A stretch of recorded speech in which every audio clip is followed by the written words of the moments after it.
Sabar dulu, Rim. Berapa belajar dan sekat ya?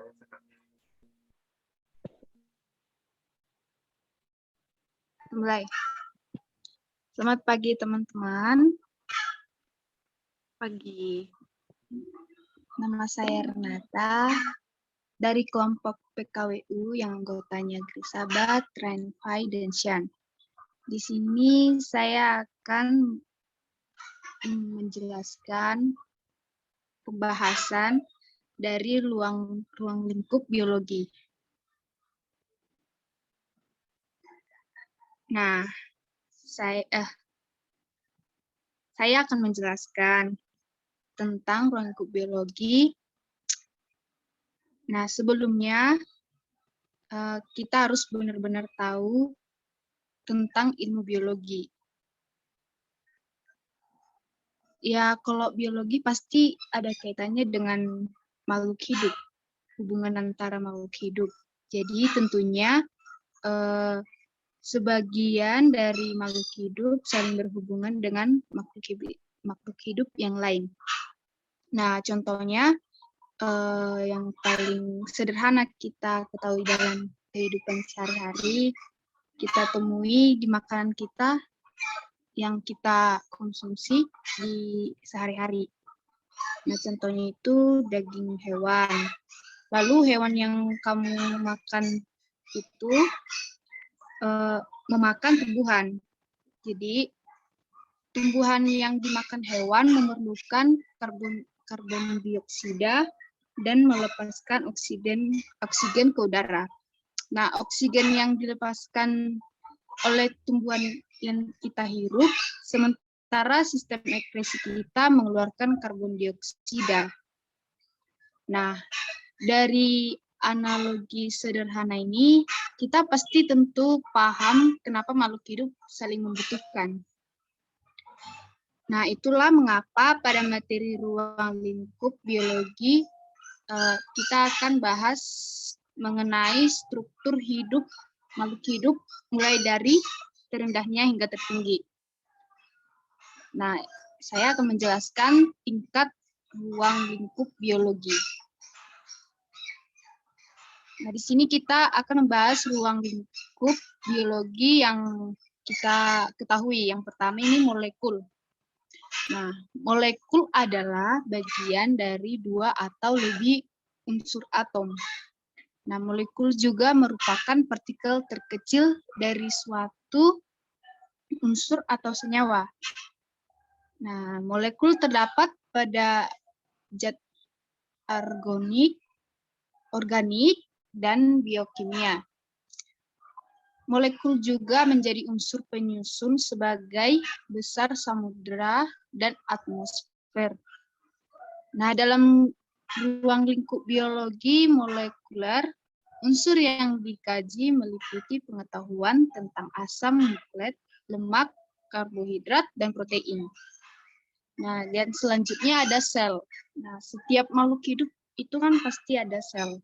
Nah, dan sel-sel itu pasti banyak banget kan untuk tubuh sel di makhluk hidup. Nah, sel merupakan suatu unit struktural dan fungsional dari makhluk hidup.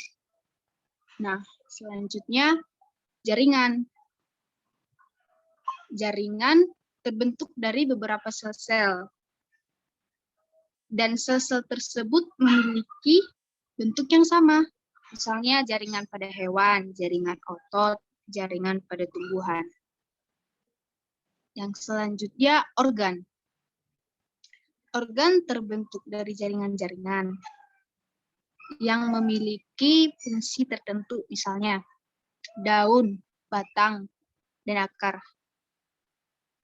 Dan itu juga mempunyai organ-organ. Pada hewan juga pasti ada organ. Nah, jadi pada makhluk hidup itu pasti ada organ. Yang selanjutnya sistem organ.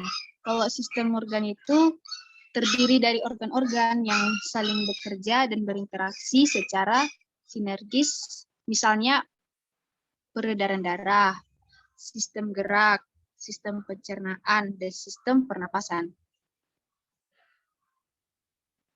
Yang selanjutnya, organisme.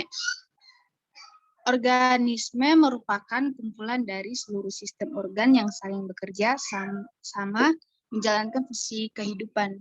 Jadi kayak sistem organ yang terdiri dari organ-organ yang saling bekerja, yang saling berinteraksi, sama juga dengan organisme yang dikumpulkan dari seluruh sistem organ yang saling bekerja sama.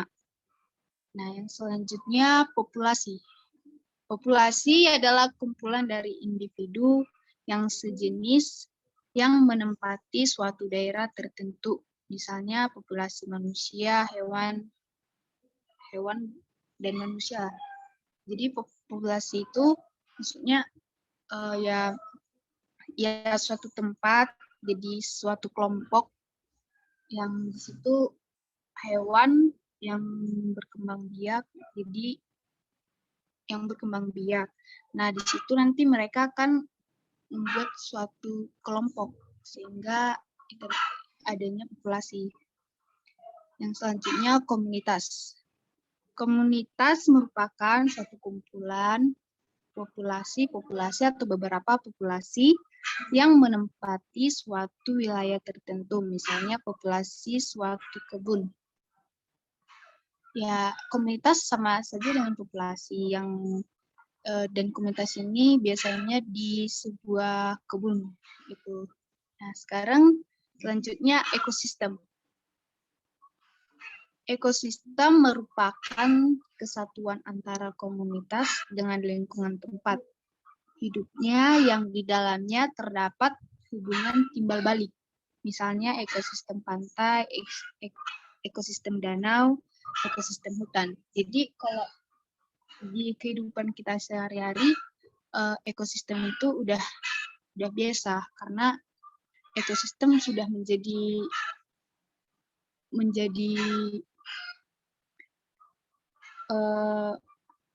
kegiatan kita sehari-hari gitu. Ya contohnya di pantai gitu ekosistemnya ada pasir, ada apa gitu, pohon gitu. Dan selanjutnya bioma. Bioma itu suatu kumpulan dari berbagai ekosistem yang berbentuk suatu kesatuan ekosistem dunia atau global. Bagaimana nah di sini ada tingkatnya menebak jika ilmu biologi sangatlah luas. Nah, yang kita pelajari untuk biologi memang kita harus mempelajarinya harus lebih luas. Nah, di sini kita akan di sini saya akan menjelaskan peran biologi untuk manusia. Nah, dalam perkembangannya, ilmu biologi telah memberikan banyak manfaat bagi manusia untuk kehidupan kita sehari-hari, untuk aktivitas kita. Jadi ilmu biologi itu udah memang harus ada untuk di kehidupan kita. Nah, peran ilmu biologi diperlukan juga dalam mempelajari perubahan iklim, penemuan kebutuhan sandang dan pangan, kebutuhan bahan bakar, kemunculan berbagai penyakit baru, dan mengukur populasi manusia yang terus berkembang.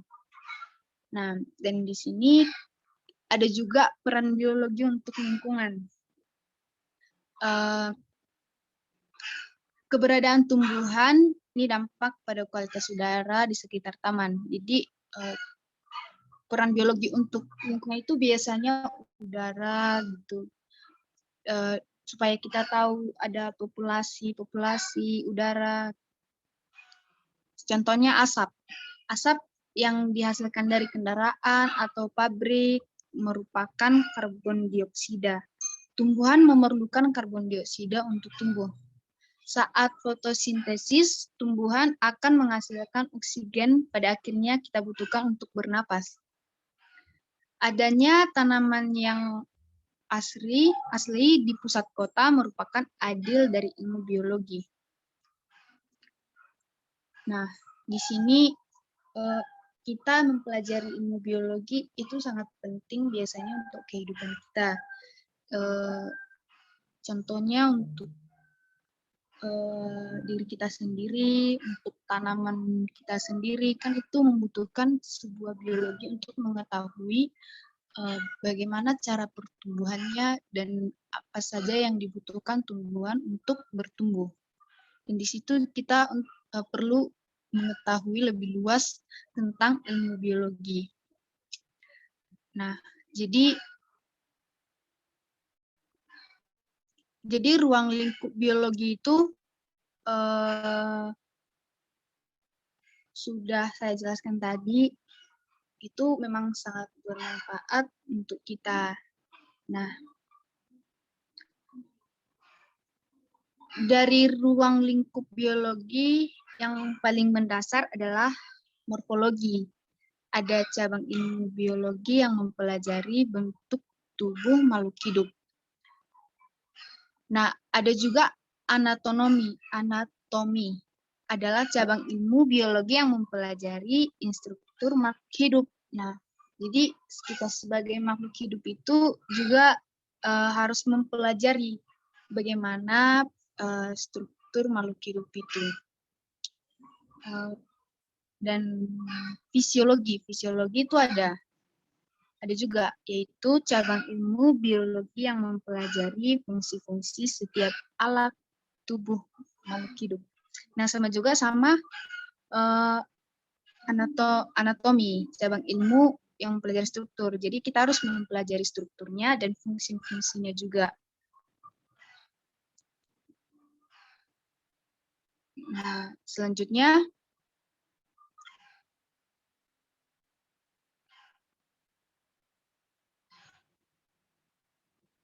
ada banyak ruang lingkup biologi yang paling mendasar. Jadi itu ada banyak, biologi, anatomi, fisiologi, histologi, sitologi. Nah, dan pelajaran tentang ruang lingkup biologi itu sudah kita pelajari di kelas 10. Jadi sekarang saya hanya menjelaskan lebih dalam lagi.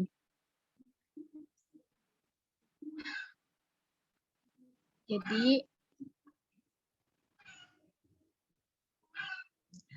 manfaat dari mempelajari soal ruang lingkup biologi adalah kita bisa mempelajari mengenai berbagai penyakit dan menemukan obatnya yang ternyata berasal dari alam. Dan kita juga pasti tahu kan kalau kita itu paling percaya kalau kita ada penyakit terus obatnya dari obat alami, dan di situ kita paling percaya kepada obat alami.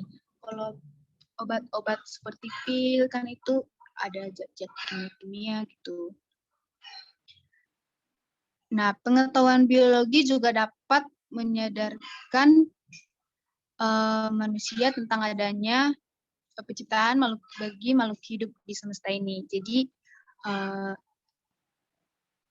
ruang lingkup biologi ini sangat perlu untuk kita sebagai makhluk hidup. Kita harus pasti mengetahui tentang biologi, karena biologi lah yang bisa mengetahui betapa pentingnya sebuah kebutuhan supaya kita bertumbuh dengan baik. Nah, sampai di sini penjelasan saya tentang ruang lingkup biologi. Semoga kita dapat mengerti, semoga kita mengetahui semua tentang makhluk hidup dan sebagainya. Jadi sampai di sini penjelasan saya. Semoga penjelasan saya bisa bermanfaat untuk kita semua. Dan untuk video ini jangan lupa subscribe, like, dan komen. Dan semoga bermanfaat. Oke, sampai di sini penjelasan saya. Sekian dan terima kasih.